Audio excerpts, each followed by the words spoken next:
என்ன வேணும் உனக்கு? நம்ம ஆளுங்க என்னதான் வெளிநாட்டில் படிச்சுட்டு வந்தாலும் தமிழ் பண்பாடை மறக்க மாட்டாங்க. ஆனா நீ மறந்துட்ட. உன் மாதிரியே நானும் வெளியே எல்லாரும் முன்னாலே நுழையிட்டு இருந்தா உனக்கும் எனக்கும் வித்தியாசமே இல்லாம போயிடும். என்னது? சம்பளத்தை கொடுக்க முதலாளிக்கு தொழிலாளி உழைச்சி லாபத்தை கொடுக்குறான். ஆனா போனஸ் கொடுக்க முதலாளிக்கு தொழிலாளி எதுவுமே கொடுக்க மாட்டான்.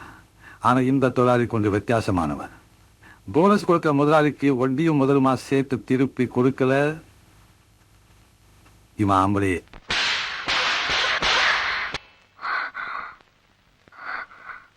என்னை வேலை விட்டு தூக்கி உள்ள என்ன நடந்ததுன்னு வெளியே யாருக்கிட்டையும் காட்டிக்காத. அது உனக்கு தான் அசிங்கம். தெரிஞ்சுதா?